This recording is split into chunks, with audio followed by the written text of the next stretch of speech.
Guys, welcome back to my channel. അപ്പോൾ ഇന്ന് മീഷോന്നൊരു order ചെയ്തൊരു സാധനം വന്നിട്ടുണ്ടായിരുന്നു. നമുക്കത് അൺബോക്സ് ചെയ്ത് നോക്കാം. എൻ്റെ കയ്യിലാണെങ്കിൽ മറ്റേ കട്ടറില്ല, അത് ഹോസ്റ്റലിൽ ഇരിക്കും. അപ്പോൾ ഈ കത്തിയേ ഉള്ളൂ. നമുക്കിത് വെച്ച് ഇത് അൺബോക്സ് ചെയ്യാം.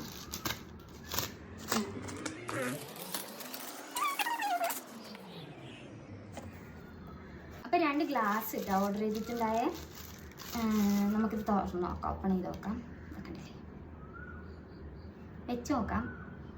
നല്ല കോമഡി ആയിട്ടുണ്ടാവും അറിയാം. നല്ല നമുക്ക് വെച്ച് നോക്കാം. സെറ്റല്ലേ ഗൈസ്? ഈ 2 ഗ്ലാസും ഇത് ഇനി ഒന്ന് ബ്ലാക്ക് ആയിട്ടുള്ളത്. ഈ 2 ഗ്ലാസും ഞാൻ മീഷോന്നാണ് പർച്ചേസ് ചെയ്തിട്ടുള്ളത്. ഇതിന് 2നും കൂടെ 100 രൂപ എങ്ങാണ്ട് വന്നിട്ടുള്ളൂ. എനിക്കിത് 100 രൂപയ്ക്ക് ഈ 2 അടിപൊളിയായിട്ട് തോന്നുന്നു. അപ്പം നിങ്ങൾക്ക് ഇതിൻ്റെ ലിങ്ക് വേണമെന്നുണ്ടെങ്കിലോ അല്ലെങ്കിൽ നിങ്ങൾ ഇത് വാങ്ങിക്കാൻ ആഗ്രഹിക്കുന്നുണ്ടെങ്കിലും ഞാൻ ഇതിൻ്റെ ലിങ്ക് ഡിസ്ക്രിപ്ഷൻ ബോക്സിൽ കൊടുക്കാം കേട്ടോ. Okay then, bye bye.